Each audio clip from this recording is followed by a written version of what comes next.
hal tersebut tidak sesuai dengan keinginan kalian, kira-kira apa yang kalian lakukan? Apakah kalian akan marah? Apakah kalian akan tidak terima atau bagaimana? Berlapang dada. Oke.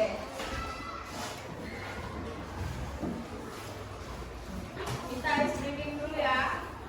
Arah sap-sap. Yuk, silakan semuanya berdiri.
memberikan contoh bagaimana penerapan musyawarah di sekolah, di rumah, dan di masyarakat.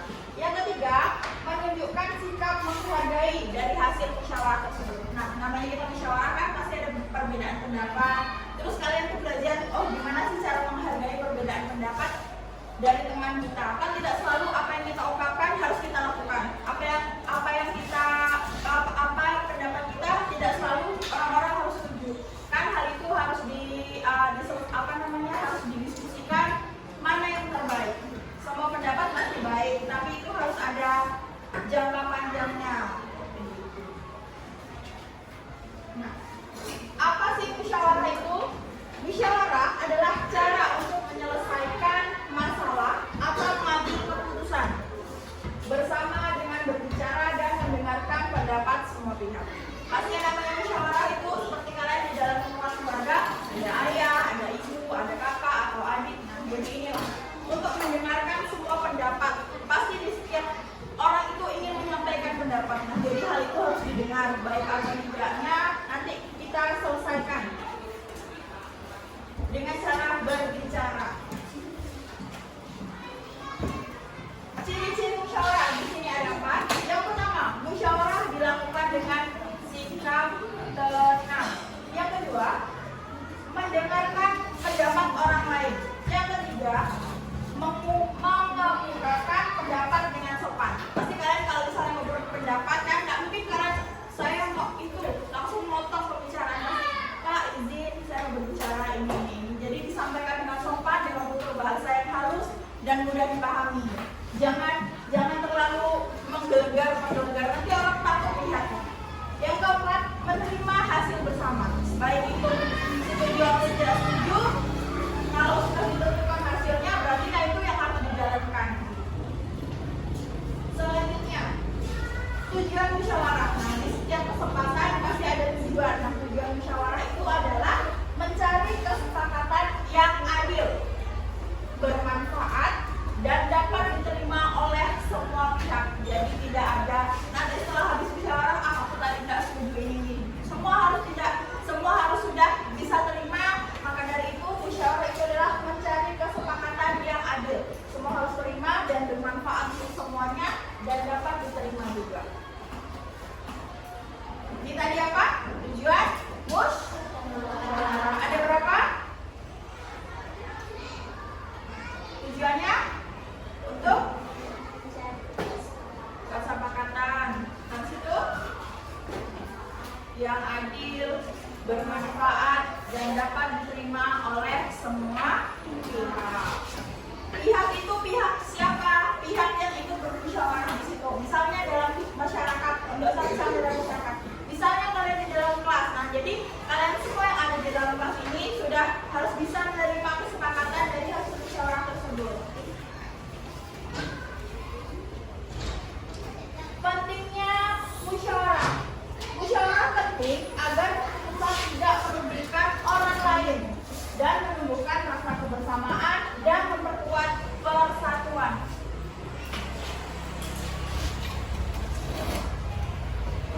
Yang selanjutnya yaitu musyawarah di rumah. Di rumah, musyawarah bisa dilakukan untuk menentukan kegiatan keluarga. Seperti apa? Seperti memilih tempat liburan atau menyelesaikan masalah kecil yang ada di dalam rumah tersebut. Ini contoh musyawarah di rumah. Selanjutnya ada musyawarah di sekolah. Di sekolah, musyawarah dilakukan saat menentukan ketua kelas, membuat aturan kelas, atau memilih kegiatan bersama. Yang ini, musyawarah di lingkungan masyarakat. Masyarakat juga melakukan musyawarah saat menentukan kegiatan gotong royong, perayaan hari besar, misalnya Natal, Lebaran. Pasti kan ada beberapa yang mau bikin sesuatu, misalnya takbir keliling atau pawai obor atau apapun itu. Nah, pasti berkegiatan di masyarakat atau menyelesaikan masalah bersama. Sikap yang harus ditunjukkan pada saat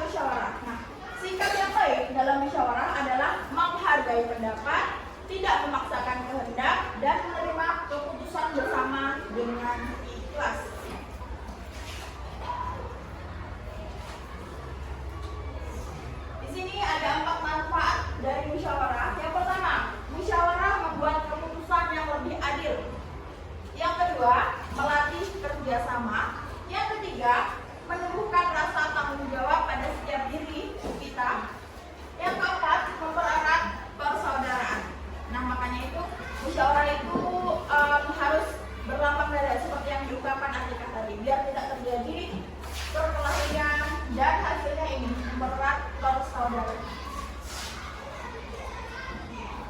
Contoh sikap sehari-hari.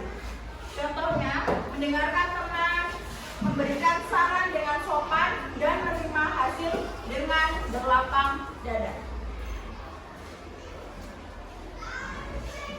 Musyawarah adalah cara mengambil keputusan bersama dengan saling mendengarkan dan menghargai pendapat dari orang lain. Nah, musyawarah itu penting karena membuat keputusan itu menjadi lebih adil, melatih kerjasama, serta mempererat kebersamaan baik di rumah, di sekolah, dan di masyarakat. Nah, dengan sikap musyawarah, kita bisa menghindari perselisihan dan menjaga persatuan. Jadi yang disampaikan, adakah yang mau ditanyakan dari materi mengenai musyawarah ini? Kita ada kuis kecil-kecilan, 2 soal saja. Pertanyaan pertama, tujuan utama dalam melakukan musyawarah itu adalah A. Menang sendiri, B.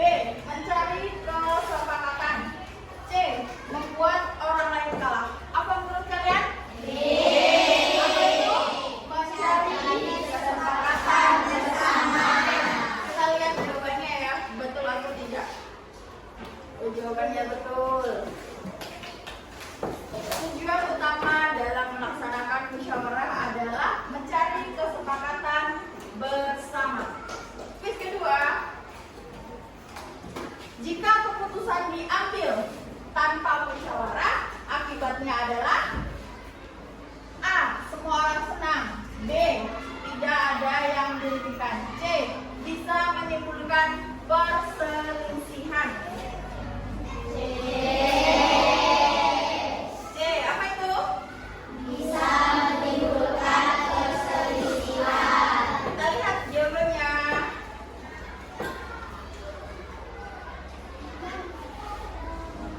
Jika keputusan diambil tanpa musyawarah, akibatnya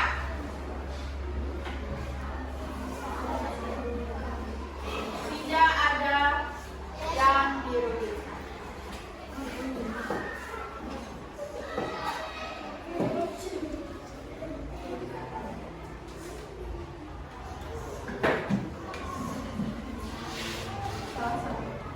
Terima kasih. Selanjutnya kita lihat ya video dari YouTube mengenai musyawarah.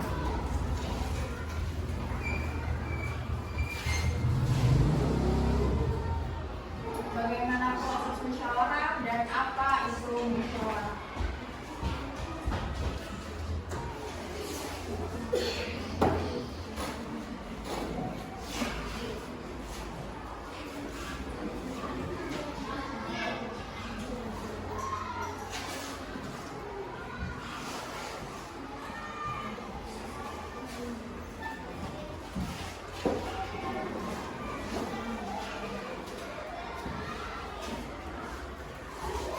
Siap mendengarkan semuanya?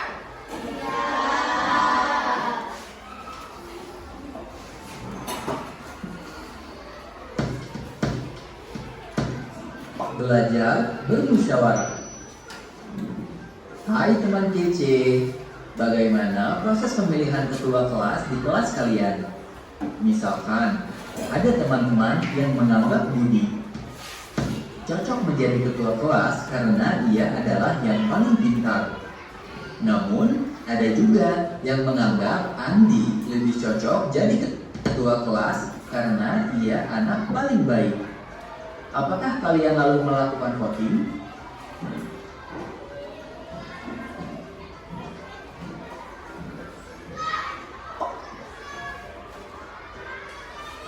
Atau musyawarah? Apa beda antara keduanya? Mana yang lebih baik?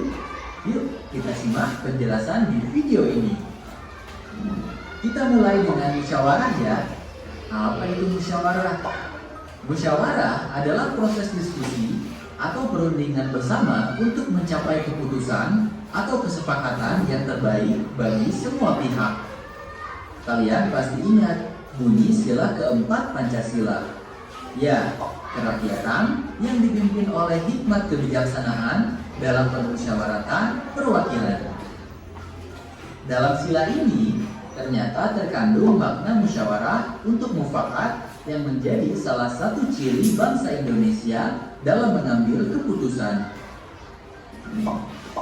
Dasar negara Pancasila juga dihasilkan dari proses musyawarah loh. Pada saat itu ada 3 tokoh yang memberikan pendapatnya tentang rumusan dasar negara. Setelah dilakukan musyawarah, disepakatilah rumusan dasar negara Pancasila seperti yang sekarang. Lalu, apa ciri-ciri musyawarah? Bagaimana cara melakukan musyawarah? Dan mengapa musyawarah itu penting? Yuk kita bahas lebih lanjut. Musyawarah dilakukan oleh lebih dari 1 orang karena dibutuhkan pendapat dan perwakilan dari banyak pihak. Semua orang yang hadir memiliki hak dan kedudukan yang sama. Tidak ada orang atau kelompok tertentu yang diutamakan. Semua orang juga boleh menyampaikan pendapatnya. Keputusan yang diambil dalam musyawarah adalah hasil dari persetujuan bersama atau mufakat maupun hasil suara terbanyak. Bagaimana langkah-langkah melakukan musyawarah? Sebelum melaksanakan musyawarah, langkah pertama adalah menentukan waktu dan tujuan musyawarah. Pilih waktu yang sekiranya banyak orang bisa hadir. Dengan begitu, akan muncul lebih banyak pendapat dan keputusan yang diambil memberikan manfaat bagi banyak orang. Tujuan musyawarah juga harus jelas agar musyawarah bisa lebih fokus dan efektif. Pilih juga orang yang bertugas untuk memimpin dan mencatat hasil musyawarah. Langkah kedua adalah membuka musyawarah dengan menjelaskan kepada peserta yang hadir apa tujuan dan harapan dari kegiatan musyawarah tersebut. Langkah ketiga adalah penyampaian pendapat. Berikan kesempatan kepada semua peserta untuk menyampaikan pendapat, usulan, maupun idenya. Andi tidak jadi ketua kelas karena Oke, kita sudah menyimak mengenai video tentang musyawarah. Apa yang kalian dapat di situ? Contoh musyawarah di rumah menurut video ada apa? Ada 2 kan? Yang pertama apa? Menentukan cat rumah dan liburan. Yang di kelas apa? Memilih berpuasa. Selanjutnya Ibu akan bagikan LKPD. LKPD itu apa? Lembar kerja peserta didik. Nah, kita sudah bagi kelompok, kalian juga sudah duduk dengan kelompok kalian. Di sini ada skenario mengenai musyawarah singkat yang dilakukan di sekolah. Nah, LKPD-nya seperti ini, dan ini adalah skenario.